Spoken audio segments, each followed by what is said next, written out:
Welcome back to Africa 54. I'm Vincent McCoy in Washington.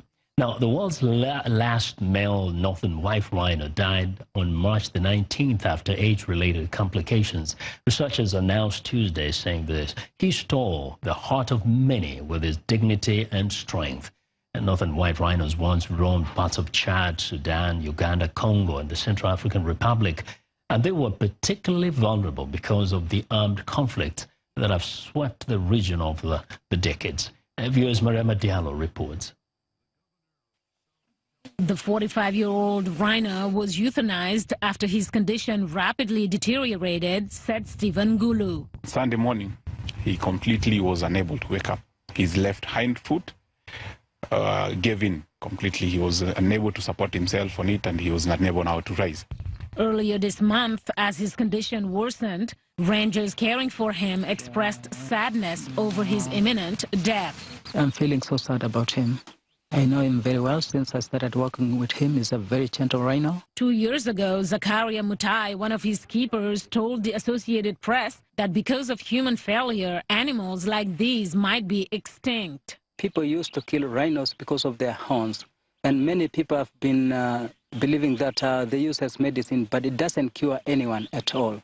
So, but what we are doing is that we are creating awareness to everyone to see the importance of conserving such kind of animals. Named after his country of birth, Sudan was the world's last male northern rhino. In recent weeks, another rhino keeper who cared for him at the Czech Republic Zoo before he was transferred to Kenya in 2009 said he was special. None of my friends and I have ever dealt with any direct aggression or him trying to attack us. Usually, it was quite easy to interact with him. It was almost remarkable. And after decades of killing by poachers, the rhino had been part of an ambitious effort to save the subspecies from extinction with the help of 2 surviving females, Sudan's daughter Najin and his granddaughter Fatou. The only hope now lies in developing in vitro fertilization techniques. The death of Sudan actually shows that clearly, that if we don't take care of what we have, we will definitely continue to lose it, and particularly lose other species that are currently endangered. Sudan was considered a celebrity, attracting thousands of visitors. Last year, he was listed as the most eligible bachelor in the world on the Tinder dating app in a fundraising effort. Mariama Diallo, VOA News. Books, not guns. That's the message a book club in Misrata, Libya's coastal city, is passing across with a books exhibition in crates once used to store deadly weapons and ammunition. Those behind it are hoping to change the memories of war the containers present. Take a look. Ammunition boxes, once used to store dangerous weapons during the conflict in Libya, are now being put into better use.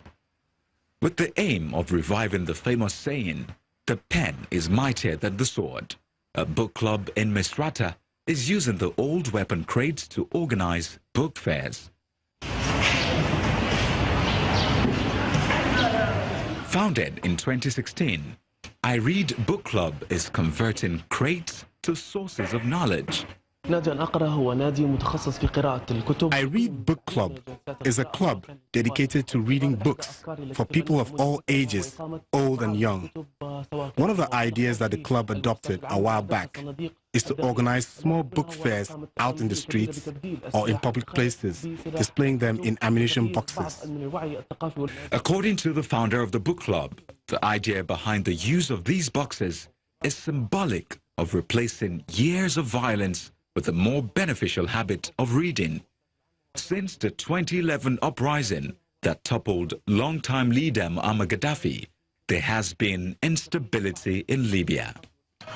2 rival governments and sporadic factional and tribal fighting have left the country 7 years on still mired in conflict.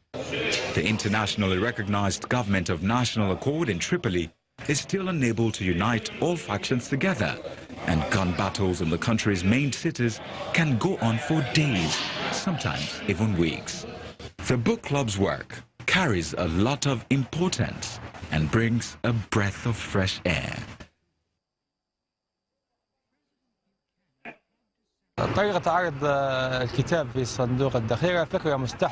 Displaying books in ammunition boxes is a new idea, at least in our country, and it carries a very important message, a message that calls for reading instead of war.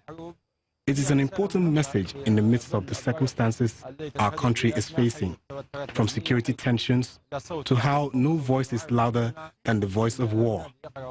What this book club is trying to do is to prove that books are louder than the battle sounds, that words are stronger than bullets, and that books are more important than guns.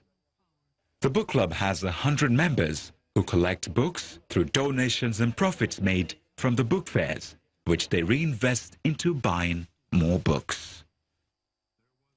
Well, you're watching Africa 54. I'm Vincent McCory in Washington. Daichi Yamamoto is a Japanese photographer who has called Senegal home for the past 2 years. His work captures local fashion and has helped launch the careers of several Senegalese fashion models. For VOA, Chika Udua has the story from Dakar. With every snap, Japan native Daichi Yamamoto is reminded about what he loves most about Senegal. He moved here from New York City 2 years ago. When I initially came to Senegal, I was very impressed with the colorful, dresses, which, in the U.S., people, when I came, people started dressing up like that kind of dress. But then here, people wear as a culture, and I was very impressed of those, rich culture. But I also, when it comes to the photography in Africa, I see a lot of, poverty, some kind of negative images of Africa. But then, I just wanted to focus on a positive side of Africa. This colorful dress and the fashion, it just really, caught my heart. All right. A self-taught photographer, Yamamoto has carved a niche for himself with aspiring local models. His Instagram feed is a colorful collage of looks that has also drawn attention to the Senegalese fashion scene. Awa Claudine has dreamed of being an international model since she was 7 years old. She says Yamamoto's background gives him a unique aesthetic. Daichi is a professional photographer, and he's also a foreigner. He has introduced to us a new culture and has also used his experience to make me better. And it's not just the models who benefit from the exposure. Makeup artist Jessica Manuela says he was the only photographer who gave her a chance. Designer Mati Fowl is new in the fashion industry. She says Yamamoto took a risk using her clothes for his shoots.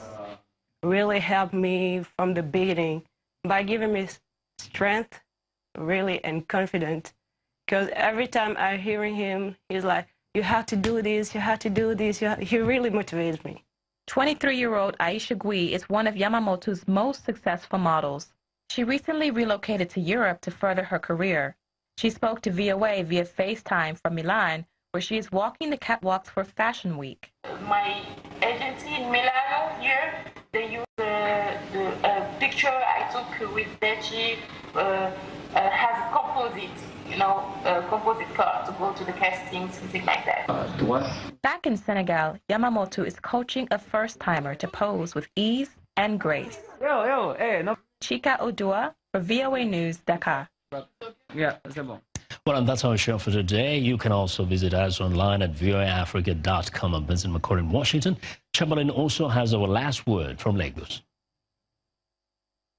Thank you, Vincent. We look forward to bringing you another show next week.